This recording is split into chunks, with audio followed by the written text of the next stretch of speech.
Hello, everyone, and welcome to another edition of Artist in Process with the Allentown Art Museum. My name is Abby. I work in the Public Engagement Department at the museum, and I'll be the host for tonight. I am very excited to introduce our artist this evening. You can see her right here with me on screen. Her name is Deborah Slahta. But before we dive into Deb and her fabulous work, I'm going to tell everyone a little bit about the exhibition which inspired tonight's event. So Intuition and Reflection, the Ceramics of Toshiko Takaezu is the exhibition currently on view at the Allentown Art Museum, which is serving as an inspiration for tonight's event. In 1958, Toshiko Takaezu began experimenting with the closed form, which you can see in this slide on the left. This vessel is completely sealed except for a tiny pinhole at the top. This innovation defied ceramics' traditional everyday purpose and created a hidden interior that suggested mystery and power. Takaezu would spend the next 5 decades exploring the closed form and other kinds of ceramic sculpture. Takaezu believed that art and life are interconnected, and imperfection can be poetic. These philosophies shaped her work, which she approached with both spontaneity and contemplation. Intuition and Reflection, the Ceramics of Toshiko Takaezu celebrates her unique legacy with 28 works from the museum's collection. I also want to share a quote from the artist, which says, "You are not an artist simply because you paint or sculpt or make pots that cannot be used. An artist is a poet in his or her own medium. When an artist produces a good piece, that work has mystery, an unsaid quality. It contains a spirit and is alive." So now that I've shared a little bit about the exhibition that is inspiring tonight's event, without further ado, I'm going to introduce our artist tonight. So Deborah Slahta is right here with us. Deborah Slahta explores the vessel as a 3-dimensional canvas, producing finely crafted raku and stoneware ceramics. She's a native of Hellertown, Pennsylvania, and resides in the Lehigh Valley. She began a lifelong passion for clay while attending Moravian College, graduating with a Bachelor of Science in Mathematics. She maintains a studio at the Banana Factory in Bethlehem, Pennsylvania, where she has been a Jurd resident artist since May of 2000. That's where she also teaches ceramic classes for adults, summer camps for children, and after-school programs for at-risk youth. Her work is exhibited in national and regional shows, including the PA Craft Show and the State Museum in Harrisburg and Area Artists 2017 at Lehigh University. Deb, thank you so much for being with us tonight. I'm so excited to get rolling for tonight's program. It's a pleasure to be here, and thank you so much for allowing this opportunity to share what I do. Absolutely, absolutely. So the first part of tonight, we're going to get to know Deb and her work and her practice a little bit more. And then after we see a little bit of what her career has brought to us, we'll get to see Deb doing a little bit of work live and in front of us right on her wheel. So I'll open up that presentation, Deb, and we can get started. So here are some examples of Deb's work. And Deb, feel free to jump in and talk about these pieces as they come across the screen.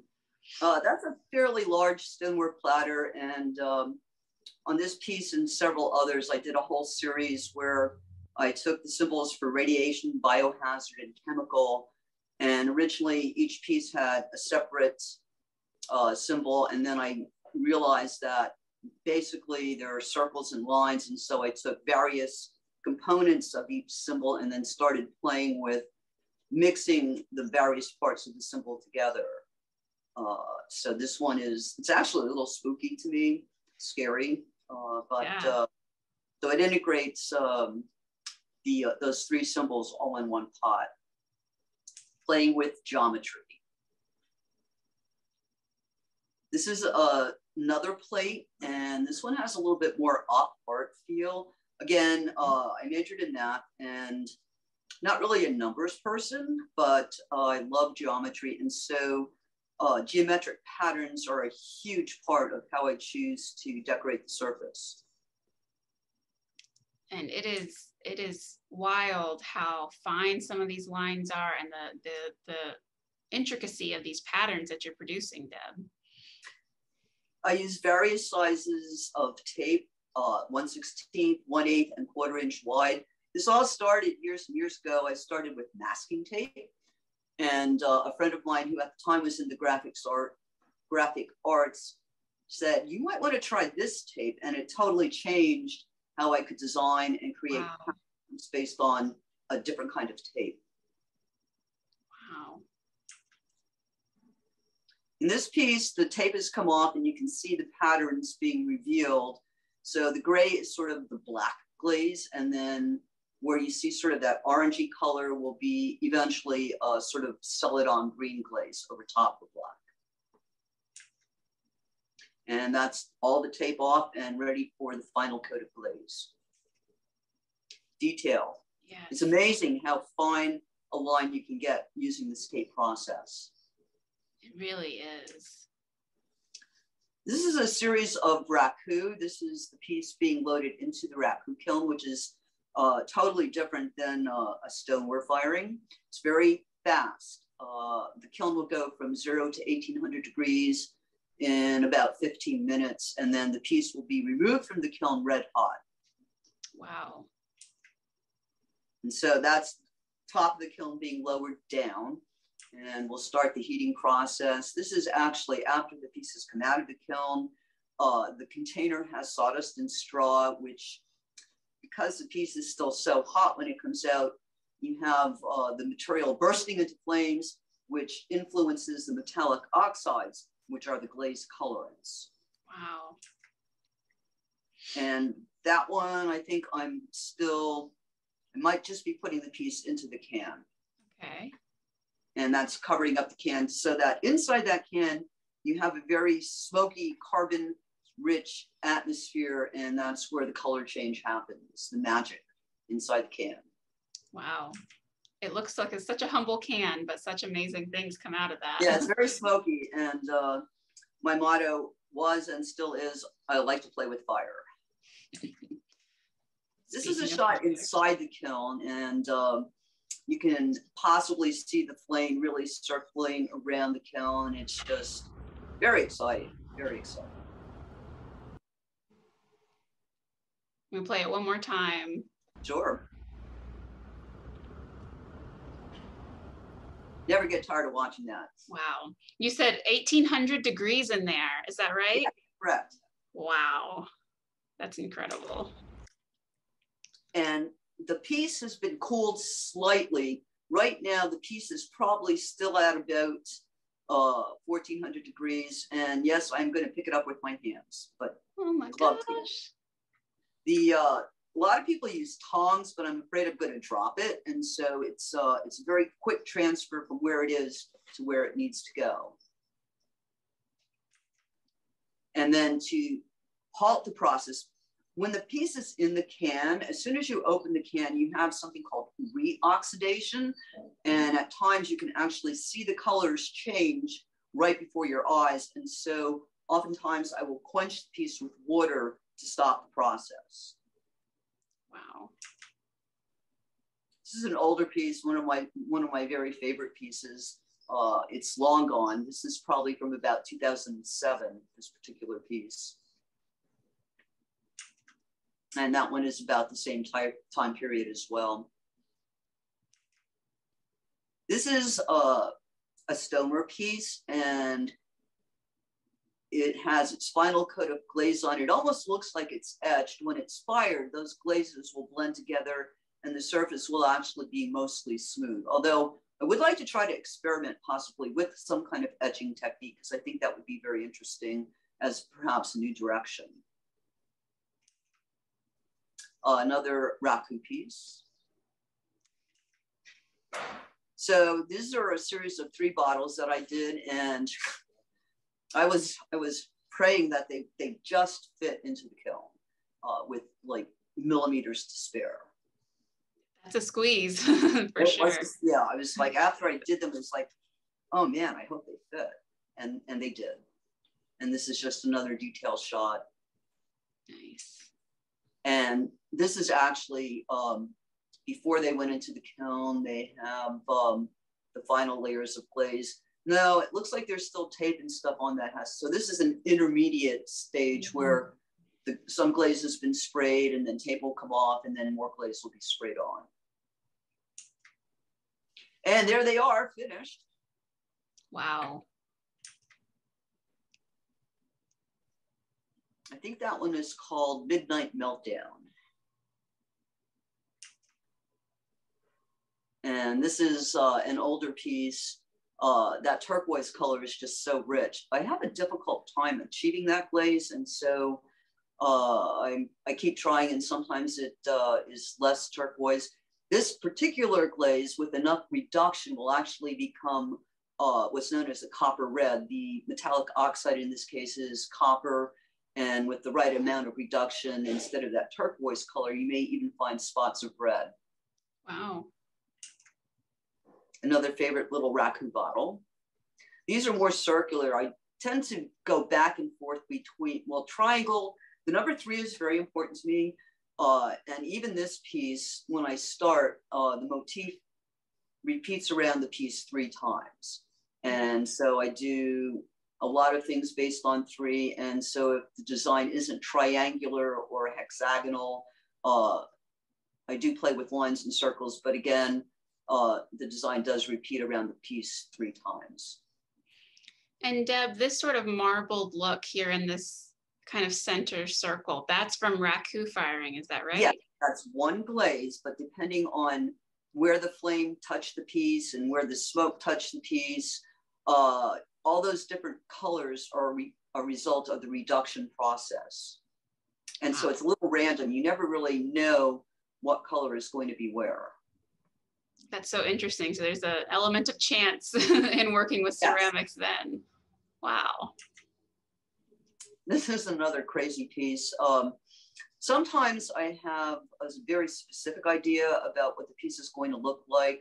I never could have planned this in advance, and the design was dictated by actually the width of the tape and the way it lined up. And I don't know that I could actually duplicate that, because it was just, I mean, certain things are very defined as the hexagon, but the way the tape lined up was not necessarily planned, but again, what we call happy accidents. Yeah.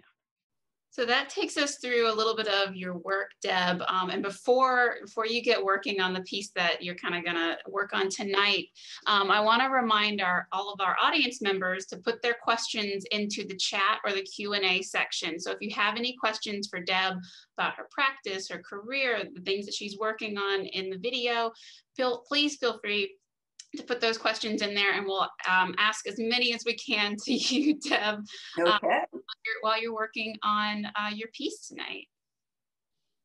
So shall we start? I would love to. And if you wouldn't mind just explaining a little bit as you go, sort of what you're doing and why you're doing, like adding the water to it and things like that. Well, at all points, you have to keep the clay wet and slippery. And so what I'm doing now is called centering. This is actually maybe a little bit more clay than I want to work with, so I'm going to just take this little piece off. And so here's an example. I don't know if you can see how wobbly the clay is, but that is not good. So the clay has to be spinning very smooth and without any lumps or bumps. And so I'm squeezing the clay, forcing the clay up and then back down. So I'm centering the entire piece of clay. This is critical that the clay is centered, because none of the other steps will work unless the clay is centered. If your clay is not centered and you try to stretch the walls, you'll have thin spots and an even rim, and it won't be terribly successful. And you're doing all of that just through feel, right? You don't have any other tools except your hands and your knowledge of the medium? Basically what happens is when you work with clay, I like to say you're learning a new language. You learn to converse with the clay via touch. And it's not so much people are worried about what it looks like, but it's more important, how does it feel? How does the clay feel between your fingers? How hard do you need to push? It's a lot of balancing pressure so that you're not pushing too hard or too softly to achieve the desired results. So unfortunately, because this first step is the hardest step, especially for someone who's just starting out with clay. And then once the clay is centered, I'll proceed to make an open. You had a question? Okay, I think we're good to go. So now I'm... Deb, can I ask you a question while you're working on Yeah, you can. Up? Yes, definitely. So what would you say is your favorite part of the ceramic making process? Throwing. Throwing, okay. I love the feel and smell of clay. I've been doing this for over 4 decades, and wow. Once we start stretching the walls, there's something about when we get to that point to pull the clay up, and it just, there's something very magical about it. So the opening is made, and now I'm expanding the floor, basically making the inside of the pot. So I'm squeezing inside and out, and the walls start to rise. Oh my goodness, it's climbing so fast. So Deb, if throwing is your favorite part, then what would be your least favorite part? Well, glazing can be a little problematic sometimes. There are certain things that I like about glazing, and I guess it's a control issue, depending on how you're applying the glaze. With the raku pieces, they are, I like to refer to it almost as paint by number. So I do the design and I know exactly where glaze is going. And even though I may not know what color it's going to be, there's a lot more control. With the taped pieces on the stone, where there's a great deal of control as well. And every once in a while, I will just randomly apply glazes, not unsimilar to how Toshiko would apply glazes, and just let glazes do what they do, knowing that there's going to be movement and interaction and blending. Glazing can be a bit, not that throwing. Throwing is definitely messy, but in a different kind of way. Yeah. So no matter what, with the exception of a bowl, just about every form you make is going to start out as some kind of a cylinder. So I'm stretching the walls and thinning them out. So how do you know when you've achieved the right thickness? Are you just basing it all off the lip at the top of the... Yeah, you can feel the thickness between your fingers. And this is a hard thing for some students to recognize just where their clay is thick or not. But you develop a sensitivity, and just by looking at it, and then down here, I know the walls are thicker, so I'm going to still stretch a little bit more down here. Wow. So you mentioned that glazing is kind of the part of the process where there's a lot of chance sort of mixed in. We had a question from an attendee that says, have you ever had a major surprise with a pot after it came out of firing? How extreme can these variations be? There are a lot of surprises, and some of them are happy and some of them are not. But it's always great to see something that you had no idea was going to happen, and it was a good thing. Okay, so we're moving right along here. Deb, is that a sponge that you're using? Yeah, sometimes to cushion the pressure, I like to use a sponge. And also, if I want to create a really straight edge, this is called a rib. And so rather than use my fingers, I will press against the wooden rib, and that will make the sides very smooth and straight eventually. Wow. So do that. So typically in your process, Deb, do you begin with experimentation and feeling the clay and like just kind of going where it takes you? Or do you start with like research and a plan and sources of references and things like that? Well, for example, with this particular piece, I am going to attempt to make a bottle form and possibly close it off. And so I know when I structure it, I have to do certain things. Not so much, I don't know that I do too much research. There is no form that hasn't been made somewhere in the centuries that pottery has been around. There's nothing new. So now the walls are sort of thinned out, and so I'm expanding the form.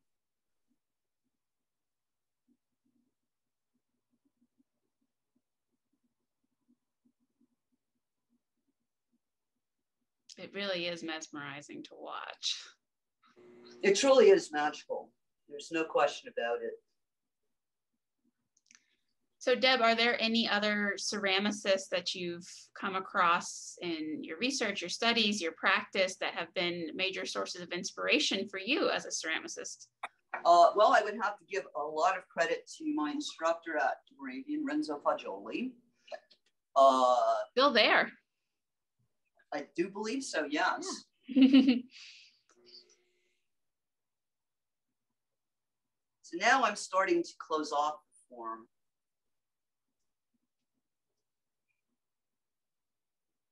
It's actually one of my favorite forms to throw, the bottle form.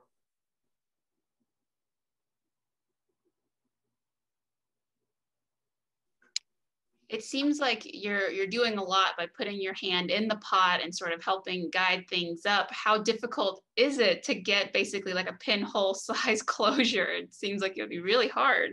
No, it's not. Well, for me, it isn't. It's like, here we go, here we go, here we go.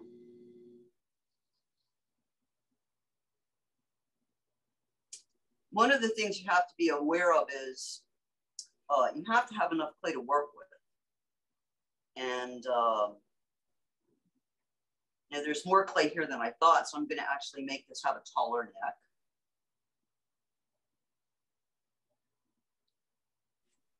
Have you ever tried throwing with your eyes closed, Deb, just with your hands guiding you?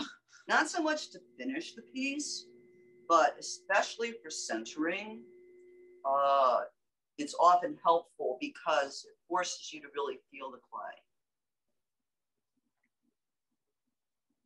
This is coming along fairly well. Wow. And now I'm going to do a little clay trick here. Sometimes the form is just a little wonky looking. And so I'm actually going to blow into the pot, and hopefully you'll be able to see the shape puff out just a little bit. Whoa. I don't know if you could see that or not. Yes. And just to be silly, I've collapsed it now. And if we're lucky, it should reinflate. Oh my gosh. Just a little fun with clay. Have you ever fired anything that you have blown into or pulled the air out of or anything? Oh yeah. I do this with almost all my bottle forms just to really refine the shape. And it's then amazing that you just pulled that form right back out of being sucked in and blown out, and it's still stable and just spinning right there with you. And now I'm going to just totally close it, maybe.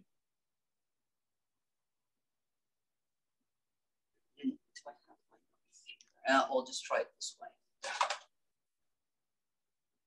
So Deb, I know that it's kind of a rule of ceramics to not make a fully closed form. Can you tell everyone why you wouldn't want a form to be fully closed before it goes into a kiln? Or the thing is, there's a little bit of controversy here.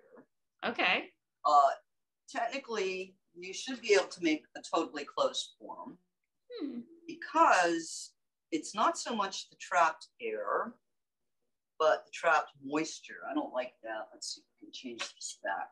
So if your piece is totally dry and it doesn't have any opening, it should still be okay, because it's not the air that causes the problem, it is trapped moisture. And what happens in the kiln with the moisture if it is trapped in there? Well, the kiln heats, water turns to steam, and then you have a small explosion. Ooh. All right, I think we're going to just stick with this little bottle form here.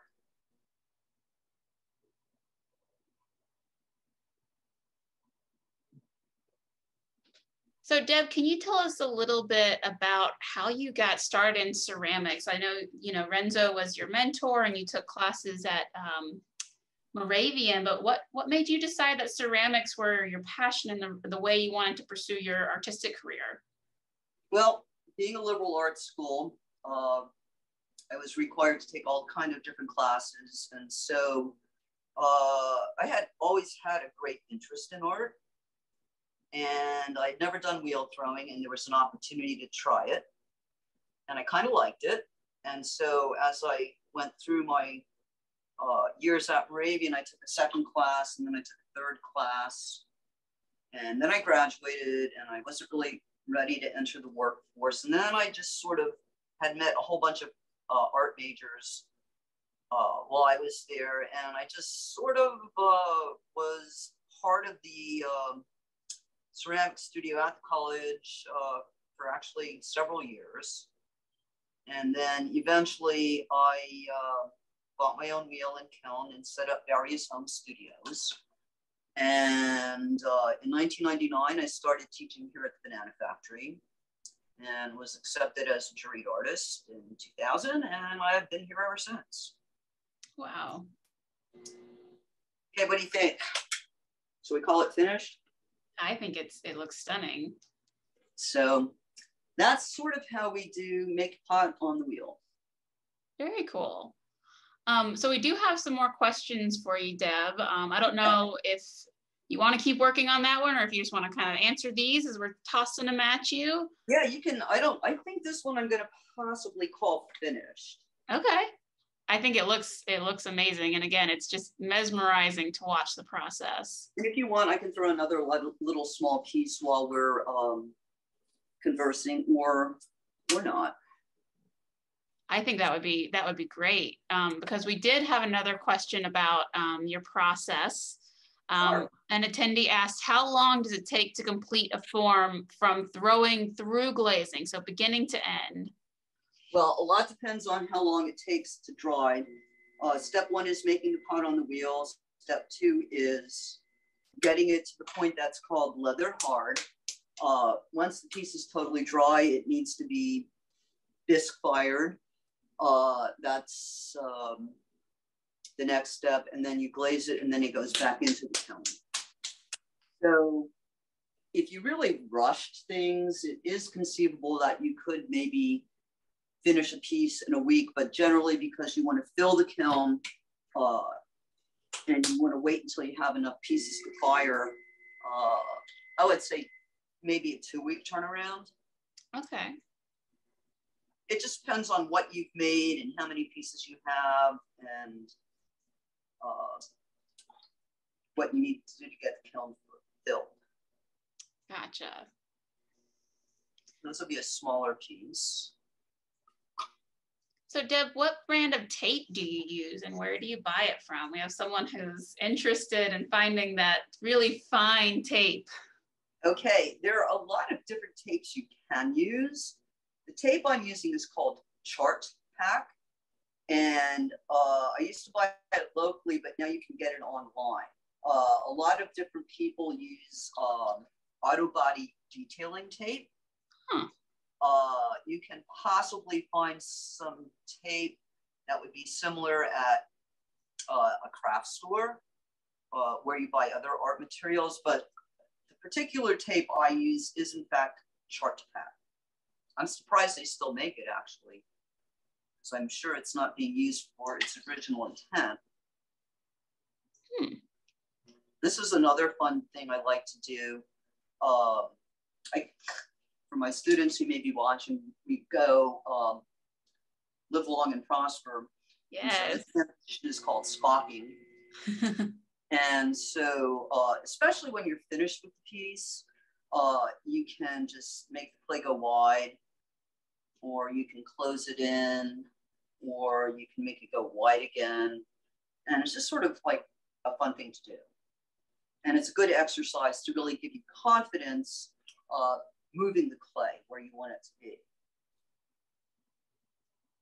Wow. Here we go. It's just amazing how the form can change in seconds. Well, that's the thing.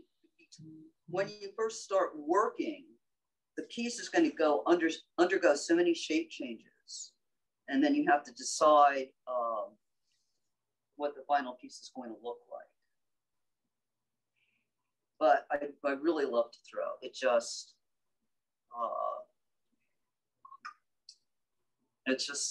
I don't know how to describe it other than it is like doing magic. Yeah. Do you ever work in any other medium, Deb? Not so much anymore. When I was in high school, I painted, I did pastels, I did oils, I did a lot of different crafts. Also, while I was in college, I had a weaving class. But for the last 4 decades, I've focused just on clay. Do you ever experience an artist block? And if you do, what do you do to get past it? Sometimes I just, well, this whole pandemic thing was sort of, I just had no desire to work. I had the materials to work, but I just chose not to. Mm-hmm. And sometimes just going outside and walking to clear my head will work. Yeah. Or talking to other artists and being inspired by what they're doing to sort of get me back on track. There's a little baby bottle.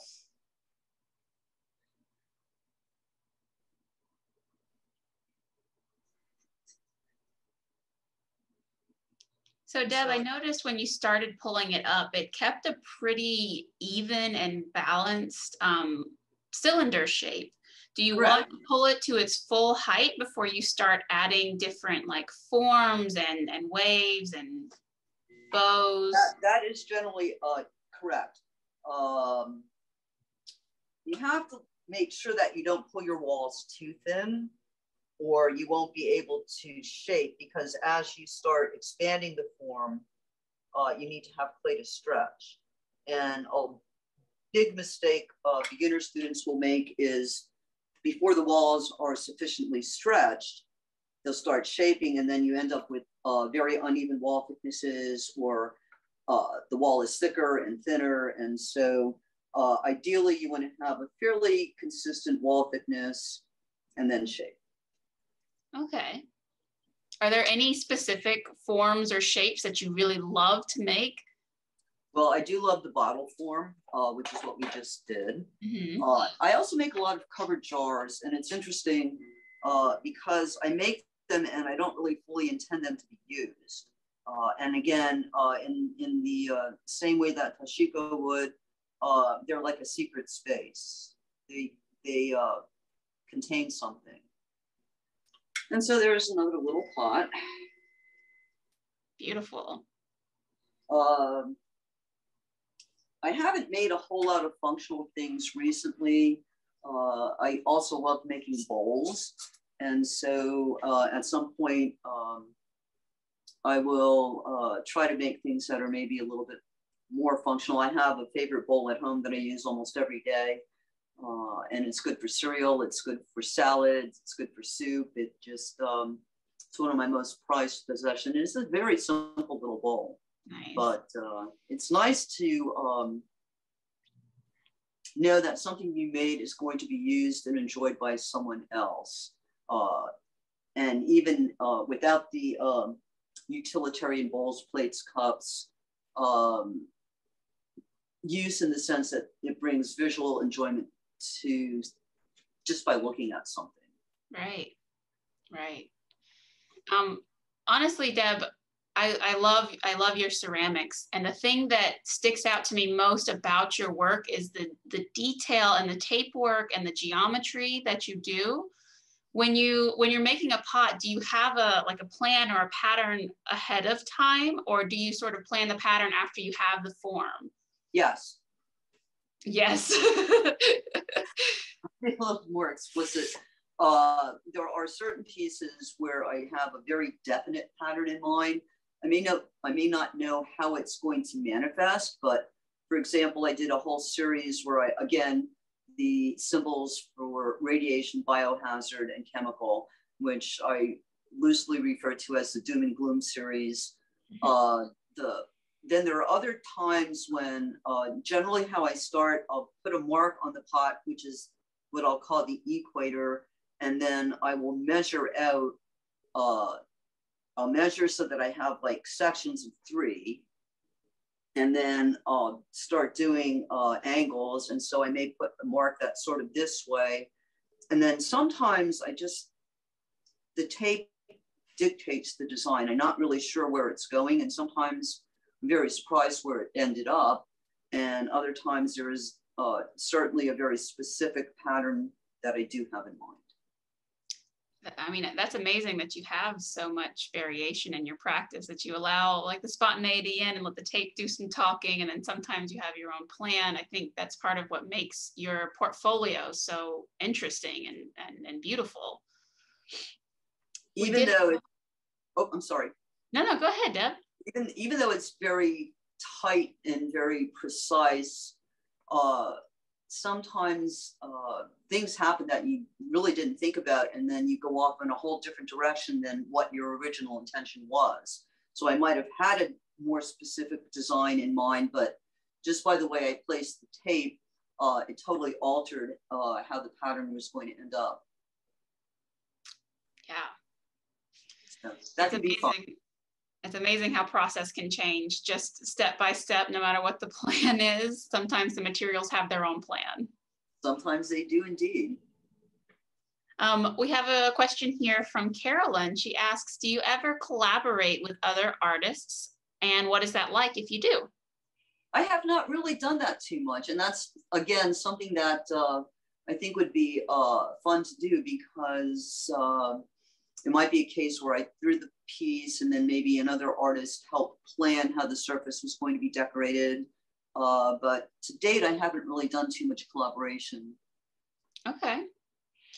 What about commissions? Do you ever have commissions where you feel like you have to alter your voice, or are you always true to your vision and what you want to be the outcome with your art?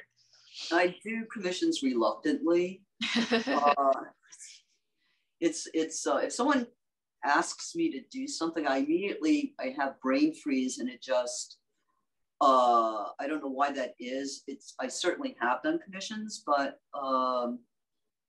it's not something I enjoy doing for some reason. Okay.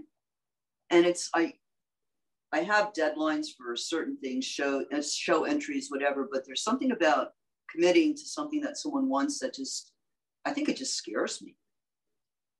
Because will I fulfill the expectations of what the commissioner was looking for? That's a lot to balance and think about, I'm sure. So we have another comment, but it's not a question, it's a comment, but I thought that you might like to discuss it a little bit. Cindy says, it's great to see you, and terrific t-shirt. Yes. This t-shirt was a gift from one of my classes.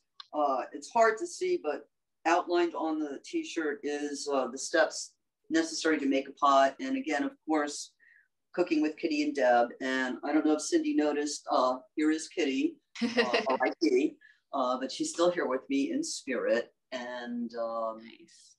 And I miss you too, Cindy, and we'll have to get together for a beer real soon. All right, Cindy, you heard it here.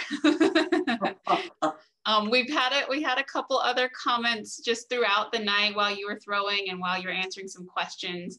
Mick says, most excellent, with a heart and a smiley face. Okay. And Judy said, Deb is one amazing artist and teacher. So you've got some fans in the crowd. That's always nice to hear. Yes.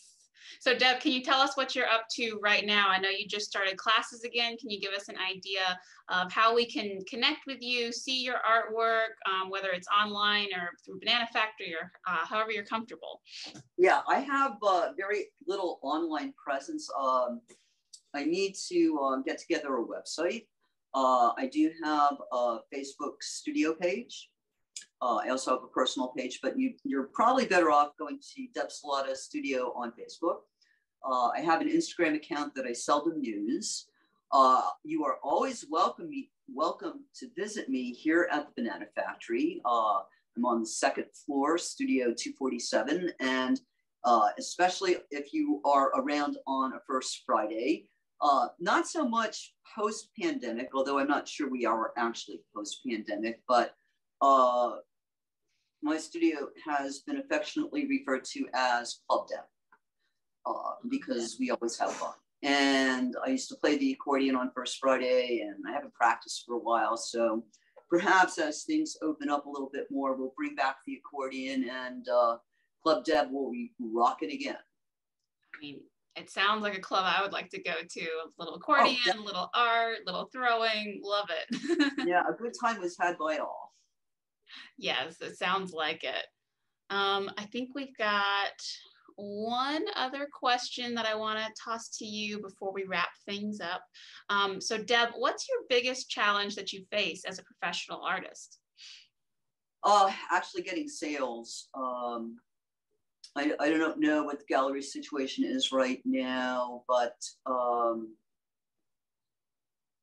I know I need to go out and approach more galleries so that my work is out so people can actually see it. I would probably want to increase my online presence because there is so much that happens online now. I miss that personal touch, but you know, trying to find a spot that will accept my work and try to sell it is always challenging. And